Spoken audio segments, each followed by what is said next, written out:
नमस्कार। आज हम बात करने वाले हैं बस्तर की। एक ऐसा इलाका जो आज एक बहुत ही अहम, एक बहुत ही दिलचस्प मोड़ पर खड़ा है। यहाँ एक तरफ तो विकास और एक नए भविष्य का वादा है, और दूसरी तरफ अपनी सदियों पुरानी पहचान और संस्कृति को बचाने की एक जबरदस्त चुनौती है। तो चलिए इसी में थोड़ा और गहरा उतरते हैं और इसकी शुरुआत करते हैं एक सीधे सवाल से, जो आज पूरे इलाके की बहस का सेंटर पॉइंट है कि बस्तर में जो कुछ भी हो रहा है उसे हम विकास कहें या विनाश। इस काफी उलझे हुए मुद्दे को समझने के लिए हम इसे 4 हिस्सों में देखेंगे। सबसे पहले बस्तर की 2 अलग-अलग सच्चाइयां क्या हैं, फिर बस्तर 2.0 का वो बड़ा विजन क्या है, उसके बाद इस तरक्की की कीमत क्या चुकानी पड़ रही है, और आखिर में क्या कोई बीच का एक बैलेंस्ड रास्ता हो सकता है। तो देखिए, सबसे पहली बात जो समझना जरूरी है वो ये है कि बस्तर की संस्कृति कोई अचानक से खत्म नहीं हो रही है, बल्कि ये एक बहुत बड़े बदलाव के दौर से, एक ट्रांजिशन से गुजर रही है। मतलब एक ही समय पर कुछ चीजें उसे कमजोर कर रही हैं तो कुछ ताकतें उसे मजबूत भी बना रही हैं। हमारे एक सोर्स ने इसके लिए एक बहुत अच्छा शब्द इस्तेमाल किया है, संक्रमण। मतलब इसे एक टर्मिनल क्राइसिस की तरह नहीं, बल्कि एक बदलाव के दौर की तरह देखा जा रहा है।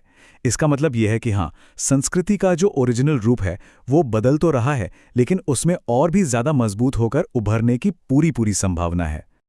अच्छा, तो अब आगे बढ़ते हैं और देखते हैं कि भविष्य के लिए ऑफिशियल रोड मैप क्या है। एक ऐसा विजन जिसे अक्सर बस्तर 2.0 का नाम दिया जा रहा है। और यह विजन कोई छोटा मोटा नहीं है, इसका स्केल बहुत बड़ा है।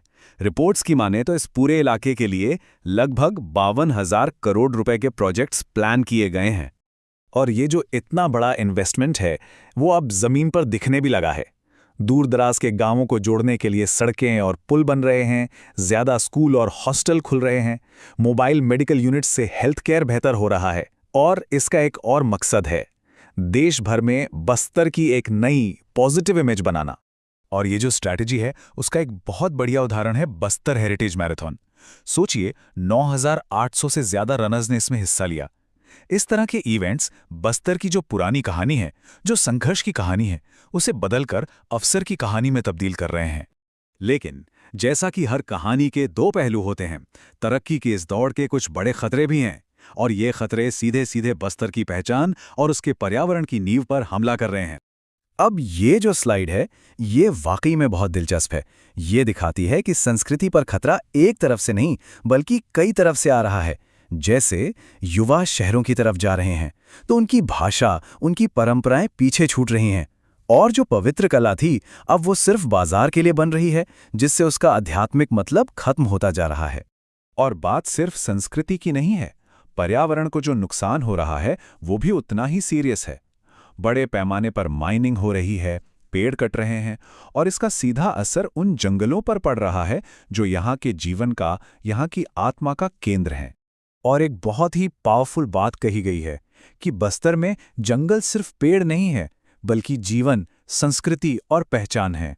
और यही वजह है कि यहाँ पेड़ों का कटना सिर्फ एक एनवायरमेंटल इशू नहीं है, ये यहाँ के लोगों के अस्तित्व का सवाल बन जाता है। तो यहाँ आकर हम एक बुनियादी टकराव पर पहुँचते हैं। विकास का असली मतलब क्या है? क्या विकास का मतलब सिर्फ सड़कें, पुल और फैक्ट्रियां बनाना है, या फिर इसका मतलब वहां रहने वाले लोगों की जिंदगी को बेहतर बनाना, उनकी संस्कृति और उनके अधिकारों की रक्षा करना है? और यहीं से सबसे जरूरी सवाल पैदा होता है, क्या कोई बीच का रास्ता निकाला जा सकता है? एक ऐसा रास्ता जो अपनी पहचान को खोए बिना तरक्की को भी गले लगा सके। हमारे सोर्सेज बताते हैं कि हाँ, रास्ता है, और वो रास्ता छिपा है उन कानूनों का सम्मान करने में जो आदिवासी समुदायों को उनकी जमीन और उनके संसाधनों पर अधिकार देते हैं। देखिए, असली विकास की कसौटी ये है कि क्या ग्राम सभा से सहमति ली जा रही है, क्या पैसा और वन अधिकार कानूनों का पालन हो रहा है। तो इससे एक संभावित समाधान का खाका उभरता है, एक ऐसा मॉडल जिसमें पर्यावरण का ध्यान रखा जाए, आदिवासी अधिकारों और उनकी सहमति को सबसे ऊपर रखा जाए, माइनिंग हो लेकिन सीमित और जिम्मेदाराना तरीके से हो, और सबसे जरूरी, इसका फायदा स्थानीय नौजवानों तक पहुंचे। ये एक लाइन असल में पूरे लक्ष्य को बहुत खूबसूरती से बयां करती है। एक ऐसा भविष्य जहां पर्यावरण भी सुरक्षित रहे, संस्कृति भी बची रहे और लोगों को आर्थिक अवसर भी मिले, तीनों एक साथ। और ये जो सोच है ये सिर्फ जंगल जमीन पर नहीं बल्कि संस्कृति पर भी लागू होती है।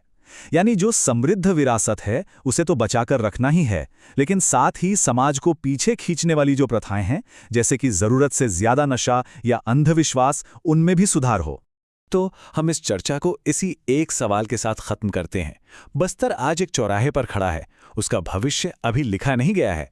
वो किस रास्ते पर जाएगा ये इस बात पर निर्भर करेगा कि विकास की कौन सी परिभाषा, किसका विजन आखिरकार जीतता है।